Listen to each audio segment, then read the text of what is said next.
welcome back to another top 10 done all by my lonesome, just myself, just 10 games. And these are my top 10 games that I think you should make sure that you demo if you're going to be in attendance at the 2018 Essen Spiel show that's coming up at the end of the month. So that's what I'm doing here. These are games that I have played, some of them multiple times, some of them only once, but they are games that I would like to point you towards if you're looking for some kind of whittling down. You know, Essen is such a big show and there's so many games to go look at, and if you try to take that huge bite, then you're probably going to get overwhelmed. So I'm going to give you 10 little, not tiny, but bite-sized bites of Essen that I think you should put on your schedule if they at all strike your fancy, because I don't think you'll be disappointed. So this is my top 10 games that you should demo if you're going to be in attendance at Essen. So my number 10 is a game that I have been talking about for quite some time now. It has had some struggles, but I still really enjoy the design, and I think it's worthy of your time at Essen this year. And that is a game called Warpgate. Now, this is going to be at Wolf Designer's booth, and they're going to be in Hall 5, booth H120.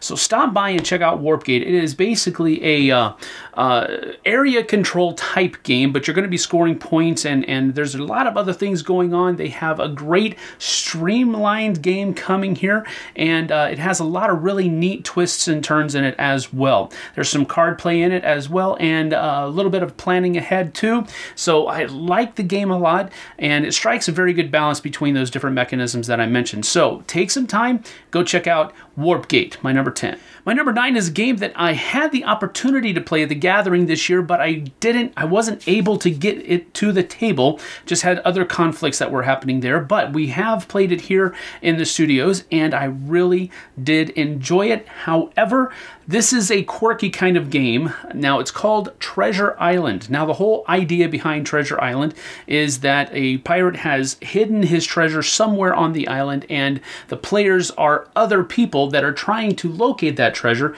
before he is released from prison, or rather breaks out from prison, and goes and picks up his treasure and leaves the island with it. So it is a deduction game where you're going to be actually using dry erase markers to draw on the board where you're moving your search circles, and they can be wider sometimes. There's a lot of different special powers that you can use throughout the course of the game, but it's quirky because sometimes writing on the board doesn't really give me a great feeling, but I did enjoy the game. It was fun, and I liked the way the board looked after it was all over. I wasn't too keen about the dry erase part, but give it a try and go see if you like it, because it has a great artwork done by Vincent Dutrait, and that's one of the first things that pulled it in for me. It has a great theme on it. There is a lot of fun mechanisms employed in the game, and it really does feel like you're a bunch of pirates over a map, just kind of searching using your sextants and your compasses and all this other kind of stuff to try to locate where that treasure is before I can't remember the guy's name, Blackbeard, I think, finds it. So that is Treasure Island, my number 9. Go check it out. Now, my number 8 is from the same company as my number 9, Treasure Island, and that is Madigo. They're going to be in Hall 3, booth E102. Now, this other game that, while you're there checking out Treasure Island, is Kemet, the set expansion. Now, usually I don't tell people to go check out an expansion, because it would require you to like the game to begin with to go try out an expansion, right? Well, yes and no, especially with the set expansion, because the set expansion takes Kemet from a competitive game to a team game, or rather an all versus one game, where one player is going to take on the role of Set, coming back to exert his control over the world, and the other players are going to take on the roles of the other gods, Egyptian gods, that are going to try to repel Set. But it is a great twist on the Kemet engine, I guess you could say. And I really did enjoy it. I got to play this at the Gathering and just really had a great time with it. Loved the mechanisms involved. I loved how it turned it into a mostly cooperative game, everybody against one. So I really enjoyed this. I think you should check it out there. So 2 from Madigo, Treasure Island, and Kemet, the set expansion. Now, my number 7 is from Mythic Games, and they're going to be in Hall 2, F113 is their booth number. And this one specifically is Solomon Kane. Now, maybe you've seen the movie with James Purefoy. I watched the movie basically just because I'm a James Purefoy fan. But I've heard that it doesn't really follow very closely to the literary works that Solomon Kane has put out. This game, there has been a lot of attention to detail as far as I know, as far as I've been told, to the game that is here. And it has a really neat dichotomy because the game takes place where nobody specifically controls Solomon Kane, but they control these different spirits that are helping him. And Solomon Kane can be only affected by things that are hurting him in the physical world. But there's also spiritual world attacks that are going to be levied against him as well. So all of the players are basically trying to help him and protect him so that he can accomplish his mission. And this is a great variable player power game, a lot of combat and that type of stuff as well. And it's a very neat package too. So go try that out at Mythic Games booth Solomon Kane, my number 7. Now, my number 6 is a game from Emperor S4 Games, and they're going to be in Hall 4, booth C104. And this is a newer title that they're coming out with at Essen called Realm of Sand. Now, this is a game where you're going to be putting different Tetris like shapes onto a board to mimic different buildings that are in the tableau that you can then claim as being built in your tableau and score points for them. And then once a certain amount of hourglasses have been reached by the different buildings that have been built, whoever has the most points based off of the different buildings that they've built is the winner.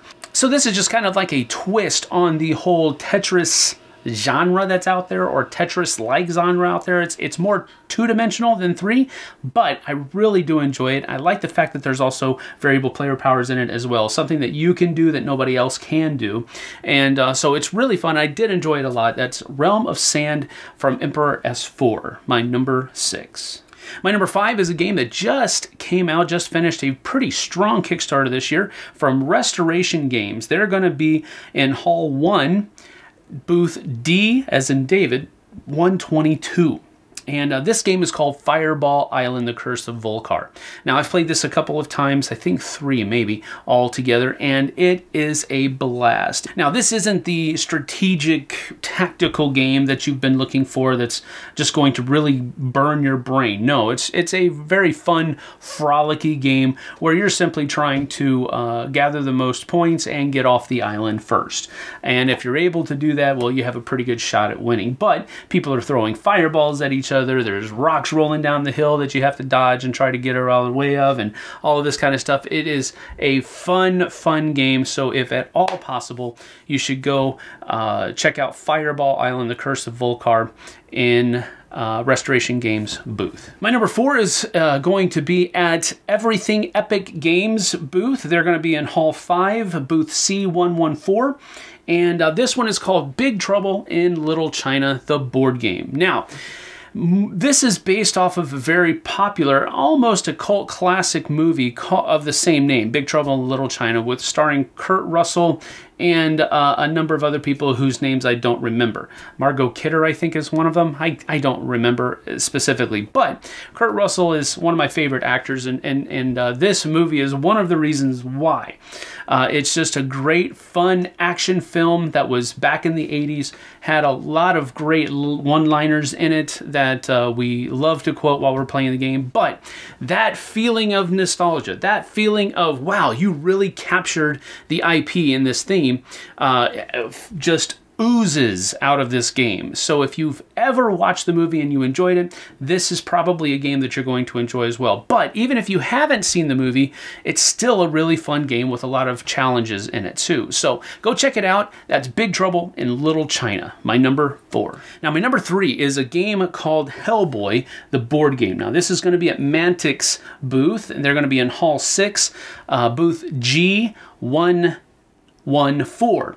And this one is, the reason I want to check this out. I haven't played this game yet. This is the one game on the list that I haven't played, and I really want to go give it a try because this is one of the games that at PAX Unplugged last year. This is one of the things that I thought this is the kind of game that should be made.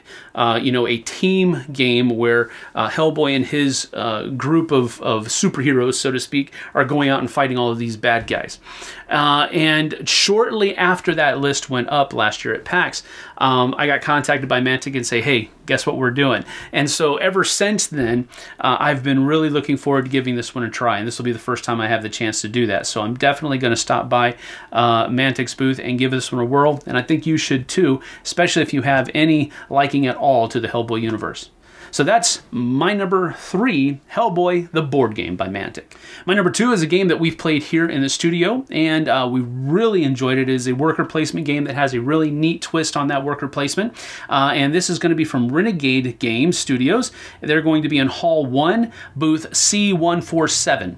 And this one is called Architects of the West Kingdom. Now, we've done a Miami Dice review on it, so you know why we like it, and you probably know why you should go check it out. But this one is probably one of the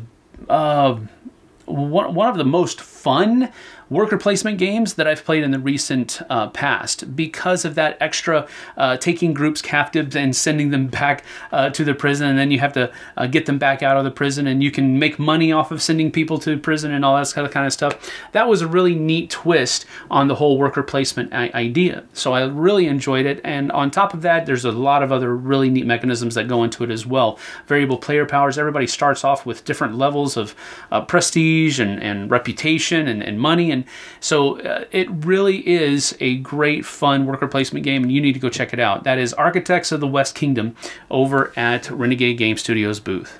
And finally, my number 1, I have been talking about this game for the last 2 years now. Wow, has it been that long? Wow, it really has. But I am not going to be quiet about it because it is a tremendously well-designed game, in my opinion. And you need to go check it out to see if you agree with me or not. And that is Time of Legends, Joan of Arc. This one is also going to be at Mythic Games Mythic Games booth in Hall 2, booth F113. And it is a great putting together of a miniatures game, a historic game, a mythological game. There is just a lot going on here, and the cool thing about it is that it is mostly historically based by real reports that came through during the Middle Ages. And so that's one of the first things that turned my fancy on for it, is because of that historical element that's there. But on top of that, the miniatures, the terrain that's going to come in the box, all of this is just really an extravagant kind of game. But on top of that, there's also a really neat system that's in there as well. And it provides for a lot of strategy, a lot of tactics, and I really do enjoy it. Everybody that I've played it with has had a blast playing it, and they have really enjoyed it. I've played it 3 times now, I think, and different scenarios each time I've played, and it has been a blast. So I want you to give the opportunity to yourself to go try out that one as well. That is my number 1 game that you need to go try and demo at Essen, Time of Legends, Joan of Arc. So that's about it for the top 10 games that you need to go demo at Essen. Go give them a shot, and of course, let me know in the comments if you agree or disagree with me. Maybe you've already played the games and you want to give me some feedback on some of the things that I said or didn't say. Whatever you'd like, I want to hear from you, so go do that in the comments section down below. Thank you so much for joining us. We certainly appreciate it, and we'll talk to you guys and gals on the flip side. Take care now.